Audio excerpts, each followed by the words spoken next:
thanks everyone. Same as most other days, we're probably not going to get to everyone. So if anyone's got a question for Beau, who made his debut today and wants to lead us off. Andrew McGlashan on the right there, Beau. So can you just talk us through the experience of today from getting your cap from Mark Waugh to then being in the game quite early in the slips and then how it's all ended? Yeah, it was a great day. It was a really proud day this morning to have my family down here in Sydney and to get the cap from Junior with some really nice words was a really proud moment for me and my family. And to get in the game early with some catches was definitely a way to settle the nerves, and they went away pretty quickly after that, so it was definitely nice. So, Nick, just next to. If you could just talk about the pitch, like how it behaved. You also bowled a certain number of overs, and what exactly was the plan? The plan was caught bowling and why India would play just.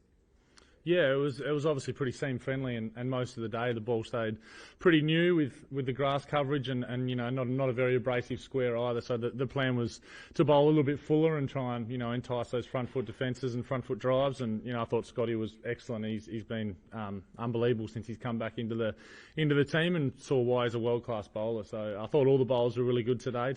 To bowl them out for under 200 was excellent day for the bowlers. We will stay over this side. We'll go with you, Jess.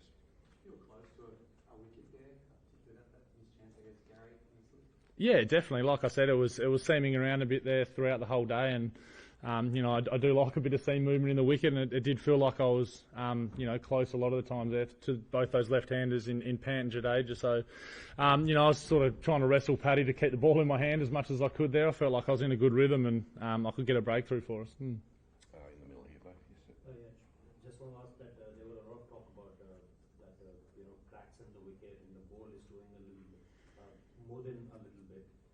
The kind of score in the board, how do you see that as far as the total is concerned? Do you think that India having a Jasprit Bumrah in their side, having a chance to go up to Australia, particularly the first innings? Yeah, no doubt it was definitely some seam movement there. There was a couple of unplayable balls there, and I think when it seems that much, it can be hard to get a wicket at times. We saw a nice-ish partnership there where we struggled to get a breakthrough just through the sheer seam movement. We beat the bat a lot, but we couldn't find the edge, and when you did overpitch, they capitalised. So I think there's definitely a method to go about batting on this wicket, and but Jasprit is a world-class bowler, and no doubt he's going to challenge our whole batting group. He's phenomenal with his lengths and his lines, and it is going to be tough on a wicket that's going to offer a fair bit for him.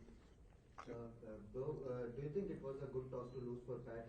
And of course, if you look at India's batting style today, do you think they played a little bit too slow, or were you surprised that they played a bit slow today? Yeah, I'm not sure. When the ball's moving around like that, it can be, it's sort of, you got two options. I think you either try and leave as many balls as you can and try and get the bowlers to come fuller, or you try and hit them off their length and get a few slips into the outfield. So they obviously, decided to try and knuckle down and take the shine off the ball and get us to bowl, more and more overs. And they did it quite well. I think 180 on that wicket was, they could have very easily got 250 with another partnership and would have held them in good stead. I suppose tomorrow's morning session and tomorrow we'll really see how the wicket plays and when both teams are batted on it.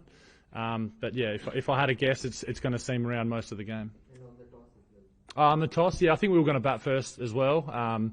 Like I said, I'm not really sure what a good score is just yet until both teams bat on it. I don't want to put us, on the mocker saying if we get to 200, it'll be a good score. But yeah, we were going to bat first, and how we went about it might have been differently, but it is what it is. Over to the left here, Beau. Congrats, Beau.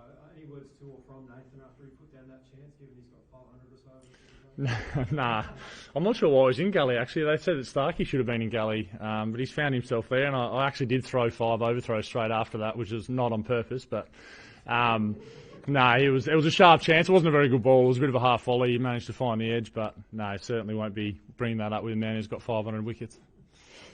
Beau, there's a few of us in here who've had a chat with your family and good people down at Snug, Tasmania, the Snug Tavern that's going on. I can just ask what the support and the reception's been like from Tassie and coming from a small, tiny country town.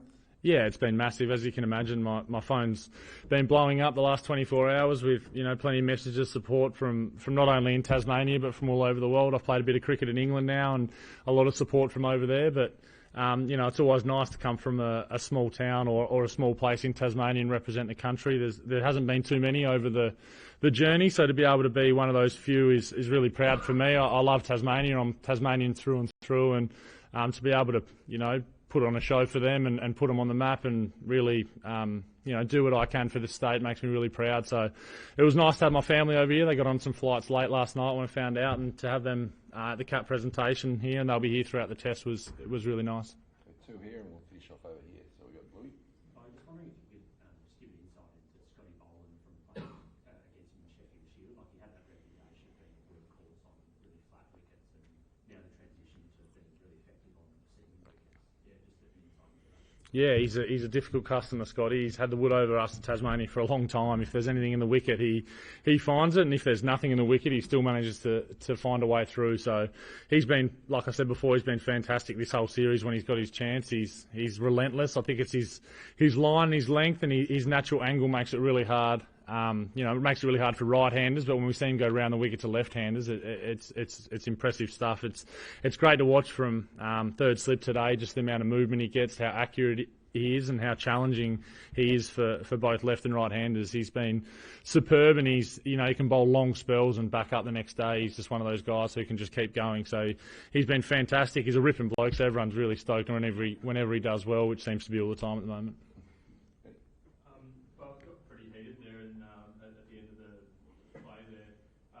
What do you make of sort of 19-year-old kid in his second game, standing up and having words with his coach before?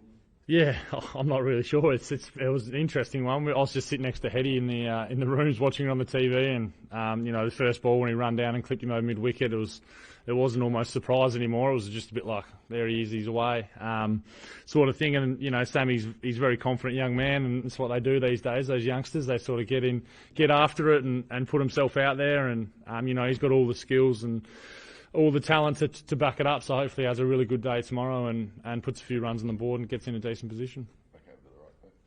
Beau, you obviously had a good view at third slip, that Smith, Labuschagne combined non-patch in the end. What did you kind of make of it? I mean, Sponge seemed to be pretty confident that it was out. Yeah, I had a good view. I thought it was clear as day from where I was as being out. Obviously, when you slow it down and the replays and the slow-mos, there is probably some grass that's touched that ball. It's just a matter of how much. And whenever you get a low catch, there's always going to be an element of grass close to the ball, especially when you slow it down. So we all thought it was out, and unfortunately it didn't go our way, that one.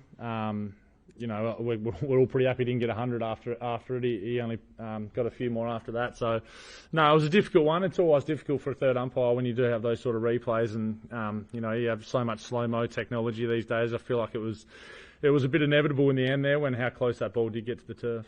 Scotty, last one on the right. I was wondering, obviously Scott Boland debuted at AUS too, and he's gone on and done what he's done for the last 3 years and become one of the best bowlers in the world. Like, as a guy who was playing Shield cricket, plugging away until age 30 or so, did you take a bit of inspiration from him and what he was able to achieve late in his career as a late bloomer, that you could potentially do the same? Yeah, a little bit, I suppose. It's always nice to see guys have really long careers and consistently perform and then get rewarded, I suppose. And Scotty was a bit like me. We sort of plugged away for years and did pretty well, and then got an opportunity. And like you said, he's gone on and he looks every bit of a Test cricketer, if not one of the best in the world, like you said. So hoping I can follow in those footsteps would be nice. He's been world class, and if I can just contribute while I'm in the team and with some catching, some wickets, and hopefully some runs, it'll be a nice way for however long it lasts.